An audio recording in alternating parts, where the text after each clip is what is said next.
پھر اسی طرح عمر بن خطاب کہتے ہیں کہ ایک دن رسول اللہ صلی اللہ علیہ وسلم نے ہمیں صدقہ کرنے کا حکم دیا.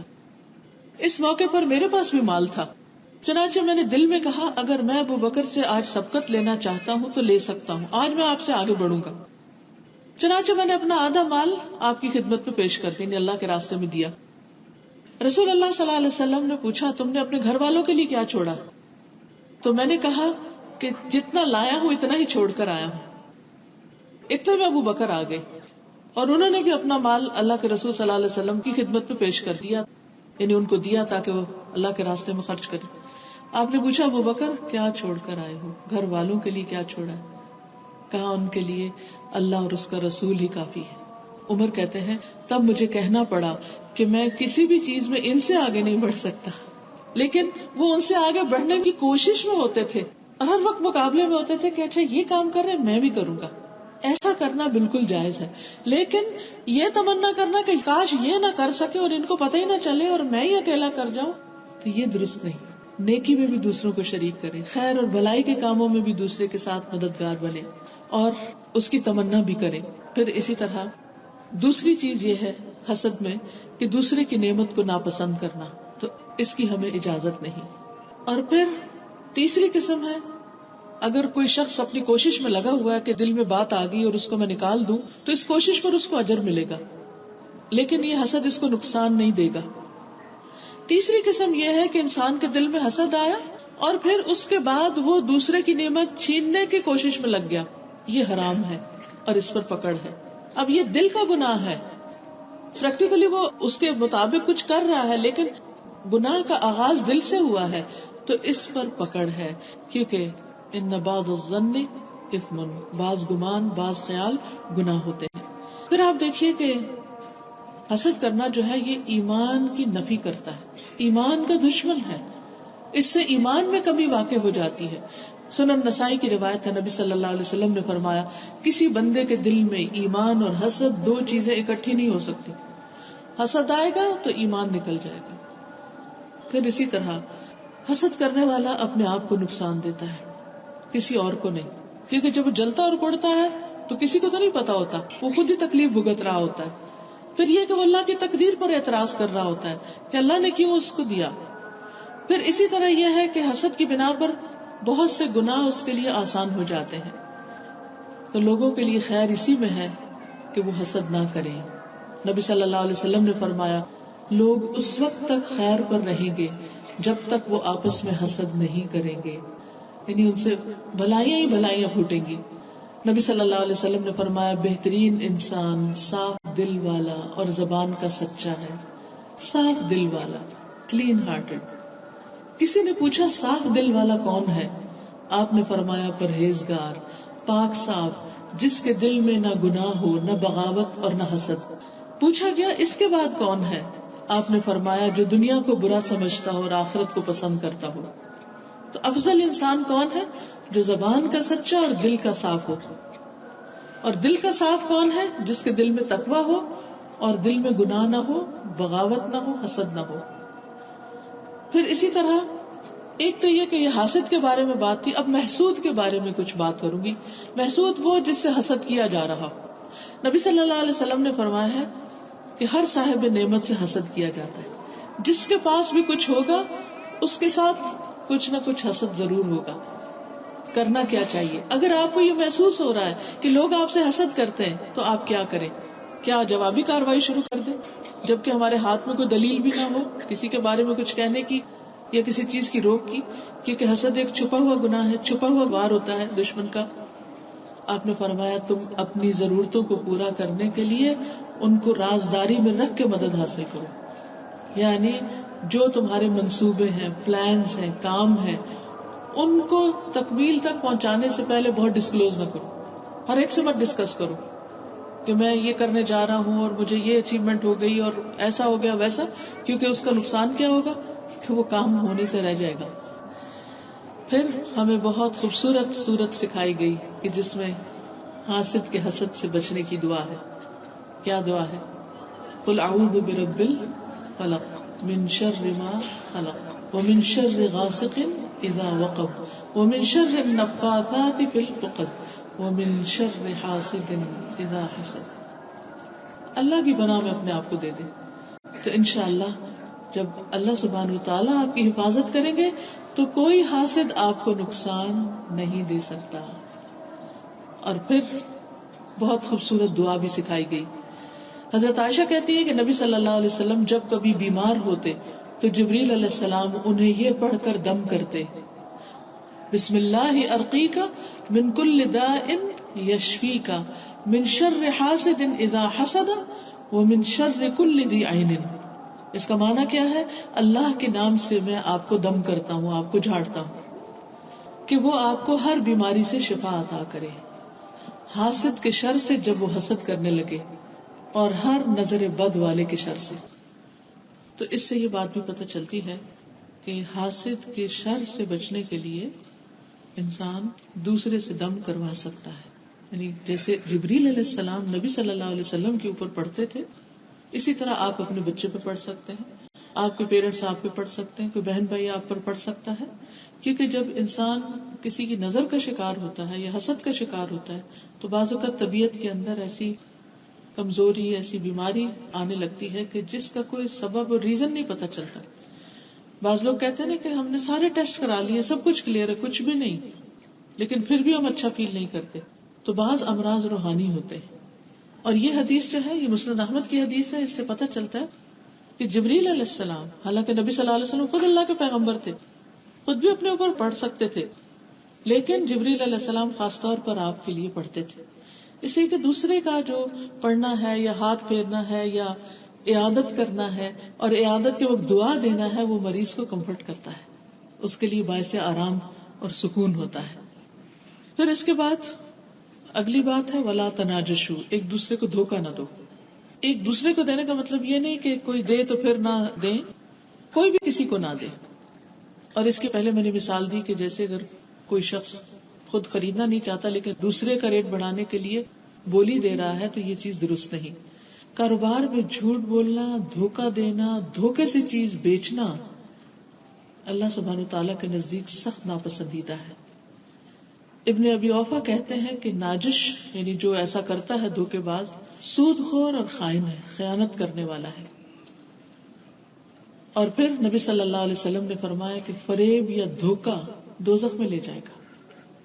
یہ تو آپ کو معلوم ہے نا کہ جنت میں جانے سے پہلے ہر شخص کو پل صراط سے گزرنا ہے، اور پل صراط پر صلہ رحمی اور امانت کھڑے. جو لوگ امانت میں خیانت کرتے ہیں یا دوسروں کو دھوکہ دیتے ہیں یا پھر رشتوں کو کاٹتے ہیں، رشتہ داروں کے ساتھ برا سلوک کرتے ہیں، وہ اس پل کو پار نہیں کر سکیں گے. وہ اپنا حق لینے کے لیے کھڑے ہوں گے. اور کیا ہوگا؟ آپ نے فرمایا کہ اس میں سادان کے کیکر کے کانٹوں کی طرح بڑے بڑے آنکڑے ہوں گے. وہ لوگ جو گزر رہے ہوں گے ان کو پکڑ کے جہنم میں پھینک دیں گے. پھر وہ وہاں کب تک رہیں گے؟ جب تک اپنے گناہوں کی سزا بھگت لیں. اس کے بعد ان کو وہاں سے نکالا جائے گا نبی صلی اللہ علیہ وسلم کی شفاعت کے ساتھ یا اور جن کو اللہ شفاعت کا حق دے گا. دیکھیے جہنم کی آگ دنیا کی آگ سے 69 ٹائم زیادہ ہے، یعنی اس کے 70 درجے ہیں، جس کو صرف ایک درجہ دنیا میں بھیجا گیا. اس کے بارے میں آتا ہے کہ نبی صلی اللہ علیہ وسلم نے ایک موقع پر فرمایا کہ تمہاری اس مسجد میں اگر 1,00,000 لوگ جمع ہوں تو جہنم والوں میں سے اگر کوئی شخص صرف اپنا سانس لے دے یہاں پر تو یہ مسجد اور جو اس میں سب جل کے ختم ہو جائے. صرف سانس کی گرمی اتنی زیادہ ہوگی کہ ہر چیز جل بن جائے. ایک سانس 1,00,000 آدمیوں کو مار ڈالے.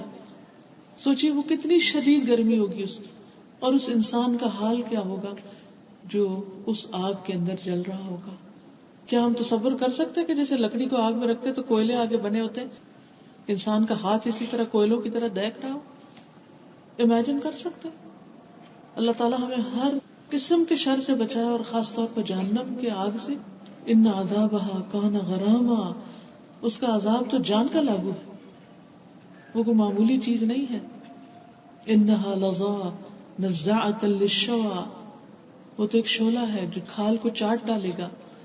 تو اس لیے کسی مومن کے ساتھ بھی دھوکہ کرنا جائز نہیں. آپ نے فرمایا کہ دھوکہ، فریب دوزخ میں لے جائے گا.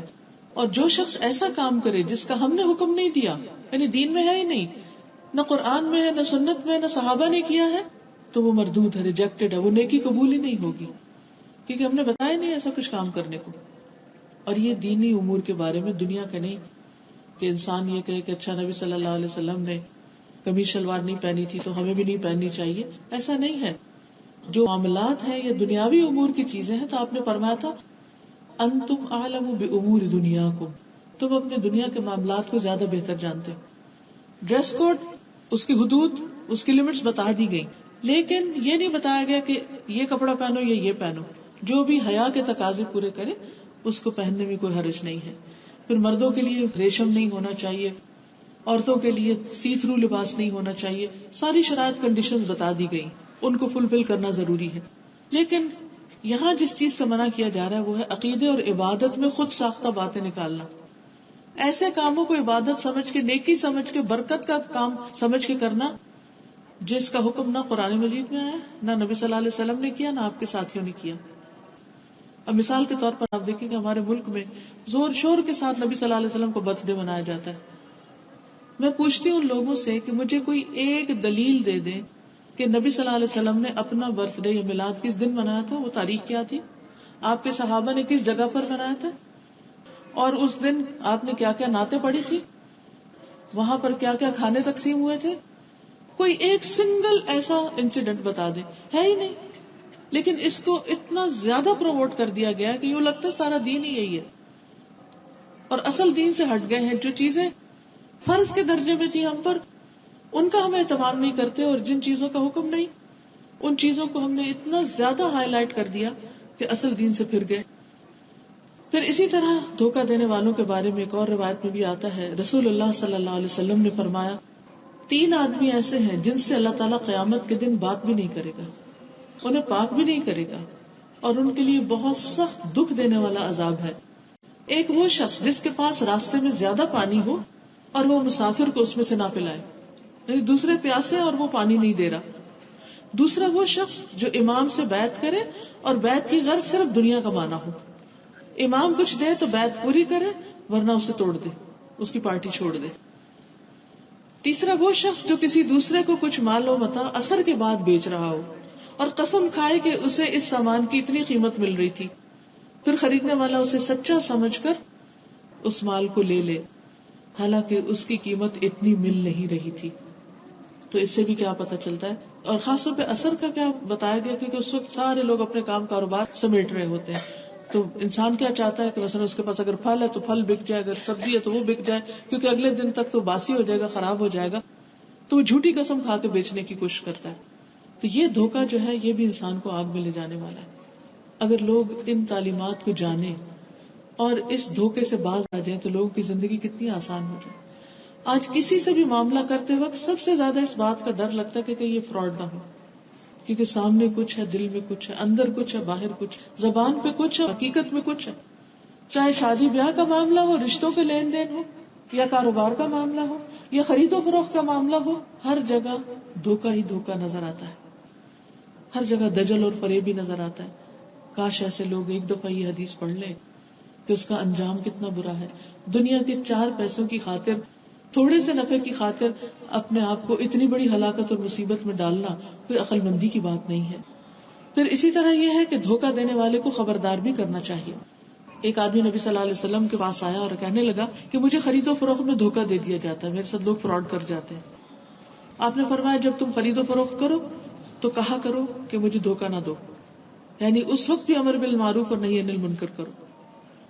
پھر دلوں کو صاف رکھنے کا ایک اور نسخہ کیا کہ ولا تباغضوا، ایک دوسرے سے بغض نہ کرو، ایک دوسرے سے نفرت نہ کرو. اب ہم یہ کہہ سکتے ہیں کہ بھی نفرت اور محبت ہمارے اختیار میں نہیں، جیسے محبت پہ ہمارا اختیار نہیں ایسے نفرت پہ بھی نہیں ہے. تو بات یہ ہے کہ ٹھیک ہے، کسی حد تک یہ بات درست ہے کہ انسان کے بس میں نہیں ہوتا، کچھ چیزوں سے بہت اچھی لگتی اور کچھ لوگوں سے اللہ واسطے کا بیر ہوتا، ہاں مخواہ کی چڑ ہوتی.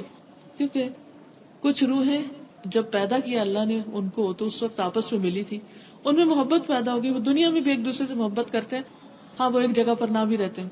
اور کچھ ایسی ہیں جو وہاں ایک دوسرے سے اجنبی تھے، وہ یہاں آ کے بھی اجنبی رہتے ہیں، چاہے وہ ایک گھر میں 2 لوگ رہتے ہیں. ان کے درمیان وہ دلی تعلق نہیں ہوتا. یہ ایک ایسا فیکٹ ہے جس سے انکار نہیں کیا جا سکتا. ایسا ہے کیوں؟ ہمارے امتحان کے لیے ٹیسٹ ہے نا ہمارا. کسی کو کسی طرح آزمایا جا رہا ہے, کسی کو کسی طرح, کسی کو اولاد دے کے آزمایا جا رہا ہے, کسی کو اولاد نہ دے کے آزمایا جا رہا ہے, کسی کو محبت دے کے آزمایا جا رہا ہے اور کسی کو محبت سے محروم کر کے آزمایا جا رہا ہے. کچھ لوگ ہوتے ہیں ہسبینڈ وائف, ان کی آپس میں بہت بنتی ہے, بہت محبت ہوتی ہے ان کی آپس میں, وہ محبت ان کے لیے وبال ہے. کیوں؟ اس لیے کہ بعض اوقات اس محبت میں وہ اللہ کے حقوق ادا کرنا بھول جاتے ہیں, بعض اوقات والدین کے حقوق ادا کرنا بھول جاتے ہیں. تو وہ بھی تو آزمائش ہے نا, اس کو ہم آزمائش سمجھتے نہیں ہیں. ہم کس کو آزمائش سمجھتے ہیں؟ محبت کے نہ ہونے کو. وہ الگ آزمائش ہے, وہ الگ آزمائش ہے. تو بات یہ ہے کہ بعض اوقات کسی نے ہمیں ہرٹ کیا ہوتا تو ہمارے دل میں اس کے خلاف کوئی بات آ جاتی ہے. بعض اوقات کوئی ہمیں نصیحت کرتا ہے تو ہم اس کے مخالف ہو جاتے ہیں. کوئی بھی وجہ ہو سکتی ہے کسی کے ساتھ بغض کی. تو رسول اللہ صلی اللہ علیہ وسلم نے فرمایا آپس کی عداوت سے بچو, آپس کی دشمنی سے بچو, کیونکہ یہ دین کو مونڈ دینے والی ہے, دین کو مونڈ دینے والی ہے. اس سے دین کا صفایا ہو جائے گا. تو گویا جو لوگ دین کا کام کر رہے ہوں اور دین پر ہوتے ہوئے آپس میں اختلاف اور بغض اور عداوت رکھتے ہو, وہ حقیقت میں دین پر نہیں ہے, وہ دین کا فائدہ نہیں, دین کا نقصان کر رہے ہیں. کیونکہ دین کیا سکھاتا ہے؟ آپس میں محبت, ہمدردی, پیار, ایک دوسرے کے ساتھ کیئرنگ ہونا, ایک دوسرے سے نیکی میں تعاون کرنا. جیسے کہ حکم ہے تعاونوا علی البر والتقوی, نیکی اور تقوی کے کاموں میں ایک دوسرے کے ساتھ تعاون کرو. پھر اسی طرح جو لوگ آپس میں بغض رکھتے ہیں وہ دراصل شیطان کے پیروکار ہیں. شیطان ان کے ساتھ کھیل رہا ہے. قرآن مجید میں آتا ہے انما یرید الشیطان ان یوقع بینکم العداوۃ والبغضاء, شیطان تو یہی چاہتا ہے کہ تمہارے درمیان دشمنی اور بغض ڈال دے. یہ شیطان کی چال ہوتی, بہن بھائیوں میں عداوت پیدا کر دینا, میاں بیوی کے اندر دشمنی پیدا کر دینا, بچوں میں لڑائیاں جھگڑے پیدا کر دینا, ہمسایوں کے ساتھ فتنہ فساد کھڑا ہو جانا, ایک ملک اور ایک شہر کے اندر رہتے ہوئے ایک دوسرے کے دشمن خواہ مخواہ میں بن جانا, مذہبی اختلافات کی بنا پر یا سیاسی اختلافات کی بنا پر ایک دوسرے سے نفرت اور عداوت رکھنا. اور پھر بعض اوقات دین والے دین والوں کے ساتھ بغض اور عداوت رکھے. یہ بات تو سمجھ میں نہیں آتی. وہ کس قسم کا دین پڑھتے اور پڑھاتے ہیں جب ان کے دلوں میں دین والوں ہی کے لیے محبت نہیں اور خیر خواہی نہیں؟ وہ کس دین کی خدمت کر رہے ہیں؟ وہ تو پھر صرف ایک مکانیکی کام ہے, وہ حقیقت میں دین کی خدمت نہیں ہے.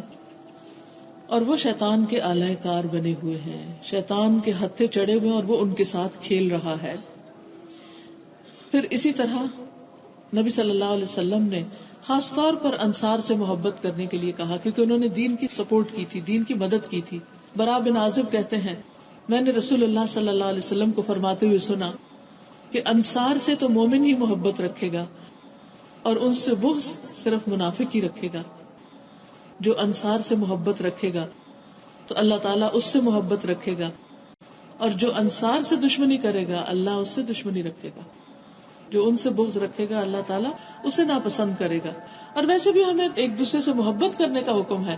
آپ نے فرمایا تم جنت میں داخل نہیں ہو سکتے جب تک ایمان نہ لاؤ, اور ایمان نہیں لاؤ گے جب تک کہ آپس میں محبت نہ کرو. کیا میں نہ بتاؤں تمہیں وہ چیز کہ کرنے لگو تو محبت پیدا ہو جائے گی, اور وہ کیا ہے؟ افشوا السلام بینکم, آپس میں سلام کو خوب عام کرو, کثرت سے سلام, گھر کے اندر گھر کے باہر ہر جگہ, اس سے محبت پیدا ہو جائے گی. اور جو لوگ آپس میں محبت کریں گے ان کا انجام کیا؟ وہ ان 7 خوش نصیبوں میں سے ہوں گے جو قیامت کے دن جب کوئی سایہ نہ ہوگا تو وہ عرش کے سائے تلے ہوں گے. اللہ تعالیٰ فرمائیں گے این المتحابون بجلالی الیوم اظلہم یوم لا ظل الا ظلی. کہاں ہیں آپس میں محبت کرنے والے, میری خاطر آپس میں محبت کرنے والے, اللہ کی خاطر, میرے جلال کی قسم, عزت اور جلال کی قسم, میں آج ان کو اپنے سائے میں جگہ دوں گا جس دن میرے سائے کے علاوہ کوئی سایہ نہ ہوگا. تو نفرت کا انجام دیکھ لیجئے اور محبت کا انجام دیکھ لیجئے. سوال یہ پیدا ہوتا ہے کہ ہمیں اچھی بھلی محبت ہوتی کسی سے اور وہ نفرت میں تبدیل ہو جاتی, کیوں؟ کیونکہ ہم معاف کرنا نہیں سیکھتے. ہم چھوٹی چھوٹی غلطیوں کو دل میں رکھ لیتے ہیں اور وہ بوجھ بنتا رہتا ہے. انسانوں کو جب بھی کسی کے بارے میں کوئی برا خیال آئے تو سوچا کرے میں بھی تو ایسا کرتی ہوں, اگر اس نے میرے ساتھ ایسا کیا تو میں نے بھی تو کسی کے ساتھ کیا ہوگا, میں کوئی فرشتہ تو نہیں. اور جو غلطی میں کرتی ہوں اگر وہی غلطی کوئی اور کرتا ہے تو اس پر مجھے ناراض ہونے کا حق کیا ہے؟ یا تو میں معصوم فرشتہ ہوں پاک دامن کے جس نے کبھی کوئی غلطی نہیں کی، اور اگر میں غلطی کرتی ہوں تو دوسروں کی غلطی کیوں بری لگتی؟ اگر میں چاہتی ہوں کہ مجھے معاف کر دیا جائے تو دوسروں کو بھی معاف کر دینا چاہیے. الا تحبون ان یغفر اللہ لکم. پھر اسی طرح یہ ہے کہ جس سے بغض ہو اور جو اچھا نہ لگے اس کی خوبیوں کا ذکر شروع کر دے، کیونکہ اپنی صفائی کرنی ہے نا. تو وہ جو دل میں نفرت آئی ہوئی وہ ہلکی ہونے لگے گی، دوسروں کے سامنے اس کی اچھائی بیان کرنے لگے، اس کے ساتھ اور زیادہ اچھا معاملہ کرنے لگے، جیسے حضرت ابوبکر صدیق رضی اللہ تعالیٰ عنہ نے کیا تھا کہ جس شخص نے آپ کی بیٹی پر الزام لگایا تو کوئی چھوٹی سی بات نہ تھی، جس سے صرف آپ نے پورا مدینہ پریشان تھا، آپ نے اس کو معاف کر کے اس کا وظیفہ پہلے سے دگنا کر دیا. اللہ سبحانہ تعالیٰ نے جو فرمایا کہ جن کو اللہ نے صاحب فضل کیا ہے وہ مہاجر مسکینوں کے ساتھ اچھا کرنا روکے نہیں. کیا تم پسند نہیں کرتے کہ اللہ تم کو معاف کر دے؟ تو تم بھی دوسروں کو معاف کر دو. تو جو شخص یہ چاہتا ہو کہ اللہ تعالیٰ اس کو معاف کر دے، اسے جہنم کی آگ سے بچا لے، اسے کیا کرنا چاہیے کہ دوسروں کو معاف کر دیا کرے. تو اللہ تعالیٰ ہمیں توفیق دے کہ ہم دوسروں کی غلطیوں سے درگزر کر لیں. نبی صلی اللہ علیہ وسلم نے فرمایا کوئی مومن مرد مومن عورت سے بغض نہ رکھے، اگر اس کی ایک عادت اس کو پسند نہیں تو ہو سکتا ہے کہ دوسری پسندیدہ بھی ہو، تو اچھی عادتوں پر نظر رکھے. ایسا ایک شوہر کو کیا حکم دیا گیا کہ بیوی کی پسندیدہ چیزوں پر نظر رکھو، کیونکہ کوئی بھی انسان نہ شیطان ہوتا ہے اور نہ فرشتہ ہوتا ہے، وہ انسان ہوتا ہے. اس میں کچھ عادتیں بہت اچھی ہوں گی اور کچھ عادتیں ناپسندیدہ بھی ہوں گی. تو جو اچھی عادتیں ہیں انسان ان کو سراہے، ان کا ذکر کرے، اور جو کمی کمزوری ہے اس سے آنکھ بند کر لے، درگزر کرتا چلا جائے. پھر اسی طرح یہ ہے کہ دوسروں کی خوبیوں کا ذکر کرنا چاہیے، مثبت پہلو کی طرف توجہ دلانی چاہیے، سلام کو عام کرنا چاہیے. پھر اگلا حکم ہے ولا تدابروا، ایک دوسرے سے پیٹ نہ پھیرو، ناراض نہ ہو، بائیکاٹ نہیں کرو. نبی صلی اللہ علیہ وسلم نے فرمایا کسی مسلمان کے لیے جائز نہیں کہ اپنے مسلمان بھائی کو 3 دن سے زیادہ چھوڑے. ٹھیک ہے ناراضگی ہو جاتی ہے، انسان کا دل خراب ہو جاتا ہے کسی بات سے، لیکن 3 دن لمٹ بتا دی گئی. فرمایا کہ پھر جب دونوں کا آمنا سامنا ہو تو یہ اس سے منہ پھیر رہا ہے اور وہ اس سے منہ پھیر رہا ہے، تم دونوں میں بہتر وہ ہے جو سلام میں پہل کرے. یعنی اگر دوسرا ناراض ہے تو پہلا خود آگے بڑھ کر اس کو منا لے، کیونکہ اگر کوئی شخص اس حال میں مر گیا تو فرمایا وہ آگ میں جائے گا. ناراضگیاں لے کر دنیا سے نہ جائیں، لوگوں کو معاف کر دیں کہ اللہ تعالیٰ آپ کو معاف کر دے. رسول اللہ صلی اللہ علیہ وسلم نے فرمایا ہر پیر اور جمعرات کے دن جنت کے دروازے کھولے جاتے ہیں، ہر اس بندے کو بخش دیا جاتا ہے جو اللہ کے ساتھ کسی کو شریک نہ کرے سوائے 2 آدمیوں کے جن کے درمیان آپس میں لڑائی جھگڑا ہوا. اللہ تعالیٰ فرماتے ہیں ان دونوں کو چھوڑے رکھو یہاں تک کہ آپس میں صلح کر لیں. تو ہمیں کیا کرنا ہے؟ دوسروں کے ساتھ صلح، دوسروں کے ساتھ دوستی کا ہاتھ بڑھانا ہے اور خود سے پہل کرنا ہے. اور اس ناراضگی کا کفارہ بھی یہی ہے کہ انسان آگے بڑھ کر خود سلام کرے. بعض اوقات لوگ کہتے ہیں ہم تو معافی مانگتے ہیں لوگ معاف نہیں کرتے، ہم تو سلام کرتے لوگ جواب نہیں دیتے. تو ایسے لوگوں کے لیے خوشخبری ہے کہ فرشتے ان کو جواب دیتے. پھر اسی طرح فرمایا کونوا عباد اللہ اخوانا، ایمان والو اللہ کے بندو آپس میں بھائی بھائی بن جاؤ. مسلم کا بھائی ہوتا ہے، وہ اس پر ظلم نہیں کرتا. نبی صلی اللہ علیہ وسلم فرمایا کہ مومن آپس میں ایک عمارت کی طرح، ایک دیوار کی طرح، جس کا ایک حصہ دوسرے کو مضبوط کرتا ہے. آپ دیکھیے کہ جیسے یہ انگلیاں ہیں نا، آپ نے اپنی انگلیاں دوسری انگلیوں میں ڈال کر بتائیں، دیکھا کہ اینٹوں والی دیوار کا اسی طرح کا کچھ نقشہ ہوتا ہے نا کہ بیچ میں اسی طرح کی لائنیں ہوتی. تو مومن کو اسی طرح سپورٹ کرتا ہے. اکیلا ہاتھ اکیلا ہے، لیکن جب 2 ہو جاتے ہیں تو آپ دیکھیے کہ اس سے ایک مضبوطی آ جاتی ہے. پھر اسی طرح دوسرے مسلمان سے رشتہ ہمیں اللہ کی خاطر رکھنا چاہیے، نہ کہ دنیاوی مطلب کی خاطر، کیونکہ جب دنیا بیچ میں آئے گی تو ناراضگیاں ہوگی، اور جب اللہ کی خاطر کسی سے تعلق ہوگا تو اس کی غلطی معاف کرنے میں آسانی ہوگی. پھر آپ نے خاص طور پر یہ فرمایا کہ کوئی کسی پر ظلم نہ کرے اور نہ کوئی کسی کو رسوا کرے، کسی کے سامنے یا کسی کے پیچھے اس کی عزت سے نہ کھیلے. نبی صلی اللہ علیہ وسلم نے فرمایا سب سے بڑا سود یہ ہے، ربا یہ ہے کہ انسان ناحق کسی مسلمان کی عزت سے کھیلے، اور اسے سب سے بڑی زیادتی قرار دیا گیا. کسی کو آر نہیں دلانی چاہیے. پھر اسی طرح سب سے برا انسان وہ ہے جس میں یہ عادتیں پائی جائیں. رسول اللہ صلی اللہ علیہ وسلم نے فرمایا تمہارے یہ نسب نامے کسی کے لیے عیب اور تانا نہیں ہے، کیونکہ ہم بعض علاقوں میں گاؤں دیہات وغیرہ میں لوگ کچھ ذاتوں کے ساتھ گالی دیتے ہیں، حالانکہ وہ سب آدم کی اولاد ہے. تو کسی کی ذات کی وجہ سے اس کو حقیر نہیں سمجھنا چاہیے. تم سب آدم کی اولاد ہو اور ایک دوسرے کے قریب ہو. دین یا عمل صالح کے علاوہ کسی وجہ سے کسی کو کسی پر کوئی فضیلت نہیں.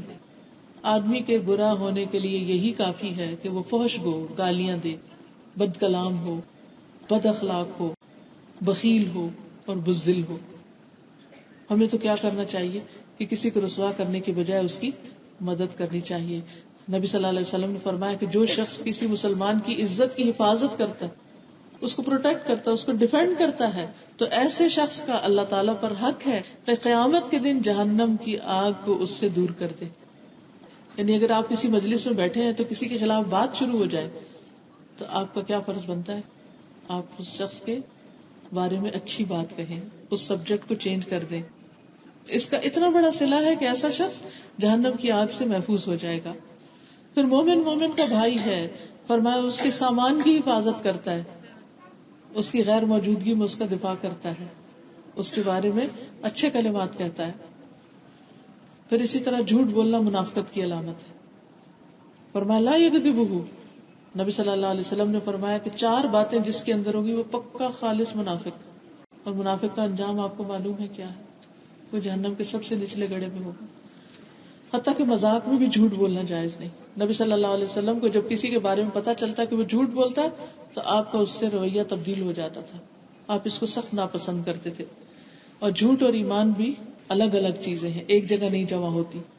اور چھوٹی بات کو بھی یہ نہیں کہنا چاہیے تو چھوٹا سا جھوٹ ہے، نہیں، چھوٹا ہو یا بڑا ہو جھوٹ جھوٹ ہے. وائٹ لائے ہو یا بلیک لائے ہو سارے ہی جھوٹ ہیں. بچوں سے جھوٹ ہو یا کسی بڑے سے ہو سبھی جھوٹ ہے. تو اس سے بچنے کی ضرورت ہے. اور پھر آخر میں یہ کہ کسی کو حقیر نہ سمجھا جائے اور اپنے دل کی فکر کرنی چاہیے. دل کے تقوی کا خیال رکھے انسان. اللہ تعالیٰ کسی کے مال اور اس کی شکل و صورت کو نہیں دیکھتا، وہ اس کے دل اور اس کے عمل کو دیکھتا ہے. اور ہم کیا دیکھتے ہیں؟ ہم شکل دیکھتے ہیں، مال دیکھتے ہیں. تو اصل دیکھنا تو وہ ہے جو اللہ کی نظر سے دیکھنا ہے. پھر اسی طرح قرآن مجید میں آتا ہے کہ ان اکرمکم عند اللہ اتقاکم، تم میں سب سے زیادہ عزت والا وہ ہے جس کے اندر سب سے زیادہ تقویٰ ہے. اور پھر کسی انسان کے برا ہونے کے لیے اتنا ہی کافی ہے کہ وہ اپنے آپ کو دوسرے سے بہتر سمجھے. میں زیادہ عقل مند ہوں، میں زیادہ علم والا ہوں، میں زیادہ جانتا ہوں، میرے پہ اللہ کا زیادہ فضل ہے، وہ کم ہے، وہ حقیر ہے. نہیں، آپ کو کیا خبر کہ اس کی آخرت میں اس کا انجام کتنا اچھا ہونے والا ہے. نبی صلی اللہ علیہ وسلم نے فرمایا تکبر یہ ہے کہ انسان حق بات قبول نہ کرے اور لوگوں کو حقیر سمجھے. اور کوئی ایسا آدمی جنت میں داخل نہ ہوگا جس کے دل میں رائی کے دانے جتنا تکبر ہو. اس لیے سب سے زیادہ اس پر کام کرنے کی ضرورت ہے کہ دل سے حسد بغض کے علاوہ تکبر نکل جائے. اور پھر یہ کہ ایک دوسرے پہ فخر نہیں جتانا چاہیے. بعض اوقات حسب نسب، بعض اوقات مال، شکل و صورت، علم، تعلیم، ڈگریاں، ان چیزوں کی بنا پر لوگ فخر جتاتے رہتے ہیں اور دوسروں کو حقیر کرتے رہتے ہیں. نہیں، ایک ہے ہماری نگاہ سے کسی کا مقام متعین ہونا اور ایک ہے اللہ کی نگاہ میں. اصل تو بڑا مقام اس کا ہے جو اللہ کی نگاہ میں بڑا ہے. اس لیے اس بات کی فکر کرنی چاہیے. اور یہ بھی یاد رکھے کہ مومن کی حرمت کعبے سے بھی 3 گنا زیادہ ہے. اس کی جان کی حرمت بھی، اس کی مال کی حرمت بھی، اس کی عزت کی حرمت بھی. اس لیے غیبت سے بچنا چاہیے، کسی کی عزت نہیں لوٹنی چاہیے اور ہر ایک کی غیبت سے بچنا چاہیے، چاہے حکمران ہو، علماء ہو، کوئی بھی، کیونکہ یہ فساد پھیلانا ہے، زمین پر بدامنی پیدا کرنا ہے. اور بدترین مخلوق کون ہے؟ نبی صلی اللہ علیہ وسلم نے فرمایا سب سے اچھے لوگ وہ ہیں جنہیں دیکھ کر اللہ کی یاد آئے، اور سب سے برے لوگ وہ ہیں جو چغل خور ہیں، دوستوں کے درمیان جدائیاں پیدا کر دیتے ہیں، باغی، بیزار اور متعنت لوگ، یعنی دوسروں کو لڑانے والے اور ایک دوسرے سے دور کرنے والے، ایک دوسرے کی دوستی میں فساد ڈالنے والے. اور نبی صلی اللہ علیہ وسلم ایک دفعہ 2 قبروں پر سے گزرے تو ان کو عذاب ہو رہا تھا. آپ نے فرمایا کوئی بڑی بات نہیں ہے، ایک تو پیشاب کی چھینٹوں سے نہیں بچتا تھا اور دوسرا چغل خوری کرتا تھا، لگائی بجائی، ادھر کی بات ادھر کی ادھر، اور آپس میں محبتیں جو ہیں وہ نفرتوں میں بدل جاتی. یہ حدیث جو ہے یہ بڑی عظیم حدیث ہے اور آپس کے تعلقات کو درست کرنے کے لیے اور ایک پرسکون زندگی بسر کرنے کے لیے ایک بہت ہی عمدہ نسخہ ہے کہ ہم جب رات کو سوئیں تو اپنے دل کو ہر کسی کی نفرت، حسد، بغض سے پاک کر کے سوئیں اور اس پر اللہ تعالیٰ سے معافی بھی مانگے. جب کسی کے بارے میں برا خیال آئے تو کسی اور سے ذکر نہ کریں اور اگر کوئی ہم سے ذکر کرے تو اس کا بھی دل اچھا کرنے کی کوشش کریں. جو ظلم اور زیادتی کر رہا اس کو روکیں، لیکن اگر ہم روک نہ سکتے ہو تو کسی اور کی مدد کے ساتھ اس کو روکیں. لیکن صرف زبان سے شر پھیلاتے جانا، گالیاں دینا، بددعائیں دینا، یہ مسئلے کا حل نہیں ہوتا. عام طور پہ ہمارے یہاں مشکل یہ ہے کہ جب کوئی مسئلہ پیش آتا ہے تو ہم یہ ڈھونڈتے رہتے کس کی وجہ سے ہوا اور بلیم کرنا شروع کر دیتے. یہ نہیں دیکھتے کہ اس کا حل کیا ہے. مومن کیا دیکھتا ہے کہ اچھا جو ہونا تھا وہ تو ہو گیا، اب کرنا کیا ہے، واٹ نیکسٹ، اس کا سولوشن کیا ہے تاکہ گڑبڑ ختم ہو. جو چیز جس پر بھی آپ گلٹی فیل کرتے ہیں، جو آپ کی ضمیر میں کھٹکتی ہے، اس کو چھوڑ کر اس سے بہتر راہ اختیار کر لی جائے. خلاصہ یہ ہے کہ اس حدیث میں ہمیں حسد سے منع کیا گیا، ایک دوسرے کو دھوکہ دینے سے منع کیا گیا، ایک دوسرے سے نفرت اور بغض رکھنے سے، ایک دوسرے سے پیٹھ پھیرنے سے یعنی بول چال بند کرنے سے منع کیا گیا کہ کوئی ایسا نہ کرے. پھر سودے پہ سودا کرنے سے منع کیا گیا، اور پھر ایمانی بھائی چارہ پیدا کرنے کے طریقے بتائے گئے ہیں کہ مسلمان کی مدد کرے، اس کے ساتھ سچ بولے، اس کو حقیر نہ سمجھے کیونکہ حقیر سمجھنا گناہ ہے. اور پھر تقویٰ جو ہے وہ دل میں ہوتا ہے، تو دل کو سجانے اور دل کی زینت اختیار کرنے کی کوشش کرے. صرف ظاہر کو سجانے سے بات نہیں بنے گی، کیونکہ اللہ تعالیٰ تو شکل و صورت دیکھتا ہی نہیں، وہ تو دل دیکھتا ہے، اور اگر دل خوبصورت نہیں تو بات نہیں بنے گی. اور پھر یہ کہ مسلمان پر ہر طرح کا ظلم حرام ہے، مسلمان کی عزت حرام ہے، اس کا جان اور اس کا مال حرام ہے. کوئی کسی کے مال کو چرائے نہیں، کوئی ڈاکہ نہ ڈالے، اور کوئی کسی کو قتل نہ کرے، کوئی کسی کو زخم نہ لگائے، کوئی کسی کو اذیت نہ دے، کیونکہ مسلمان کا بھائی، اور مسلمان کی پہچان یہ ہے کہ دوسرے مسلمان اس سے محفوظ رہتے ہیں. تو اللہ تعالیٰ سے دعا ہے کہ اللہ تعالیٰ ہمیں آج کی اس محفل سے جو کچھ ہم نے سیکھا ہے اس پر ہمیں عمل کی توفیق عطا فرمائے، تاکہ ہماری دنیا کی زندگی بھی اچھی ہو اور آخرت کی بھی. جب انسان اللہ تعالیٰ کے ان بتائے ہوئے طریقوں پر عمل کرتا ہے تو وہ ایک دنیا میں بھی ایک جنت ہے جس میں وہ داخل ہو جاتا ہے، اور وہ ہے دل کا سکون اور خوشی.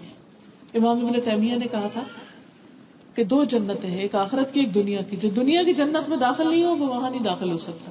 اور دنیا کی جنت میں داخل ہونا کیا ہے کہ انسان اللہ تعالیٰ کے بتائے ہوئے طریقوں کے مطابق اپنے دل کو ہر طرح کے شر سے پاک کر لے.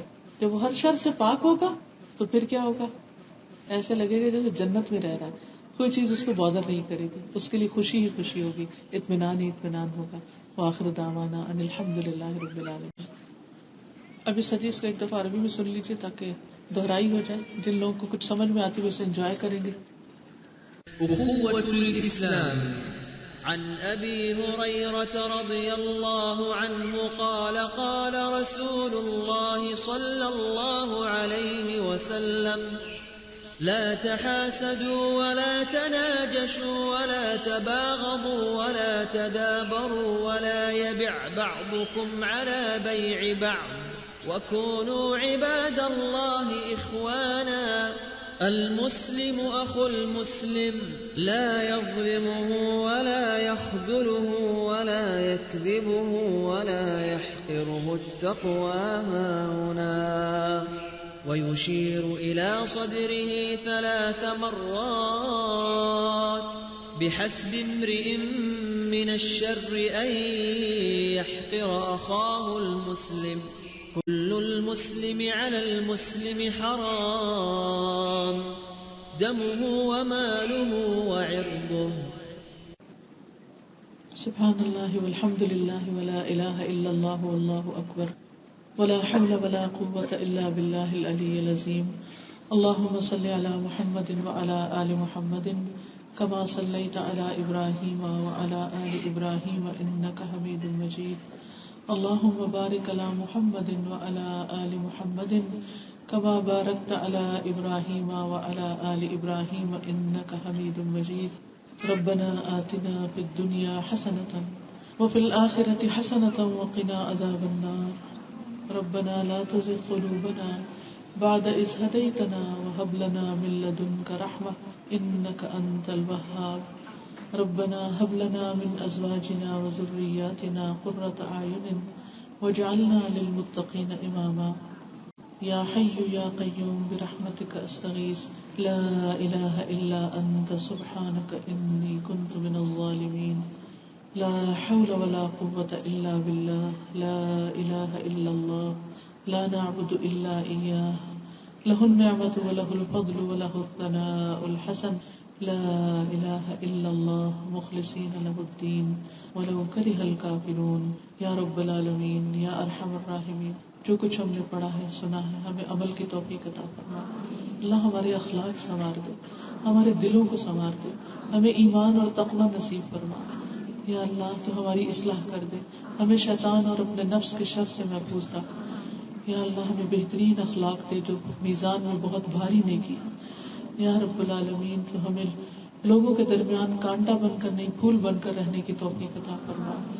یا اللہ ہماری ذات سے دوسروں کو فائدہ پہنچے، اذیت اور تکلیف نہ پہنچے. یا اللہ ہمیں اپنی بہترین عبادت کی توفیق عطا فرما. رب اعنی علی ذکرک و شکرک و حسن عبادتک لا حول ولا قوة الا باللہ.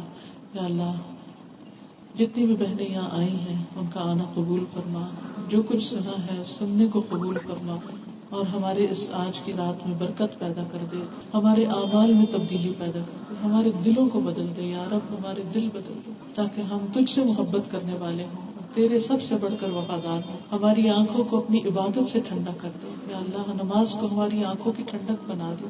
رب اعنی علی ذکرک و شکرک و حسن عبادتک. اللہ اپنا ذکر کرنے والا بنا، اپنا شکر ادا کرنے والا بنا، اور اپنی بہترین عبادت کی توفیق عطا فرما. یا اللہ ہماری اولادوں کی اصلاح کر دے، اللہ ہماری نسلوں میں خیر جاری کر دے. یا اللہ ہمارے والدین پر اپنی رحمت فرما، جو دنیا سے جا چکے ہیں ان کی بخشش فرما. یا اللہ جو مالی معاملات میں پریشان ہیں اللہ ان کی پریشانی دور فرما. یا اللہ جتنی بھی بہنیں ان کے دلوں میں جو دعائیں اور نیک تمنائیں ہیں ان کو پورا فرما. یا اللہ جنہوں نے اس مجلس کا اہتمام کیا ہے انہیں اس کی بہترین جزا عطا فرما، اور اس کو ان کے لیے صدقہ جاریہ بنا. اس مجلس کو ہمارے گناہوں سے معافی کا ذریعہ بنا دے. ربنا تقبل منا انك انت السميع العليم وتب علينا انك انت التواب الرحيم. وصلى الله تعالى على خير خلقه محمد وعلى آله واصحابه واهل بيته اجمعين برحمتك يا ارحم الراحمين. الہی آمین.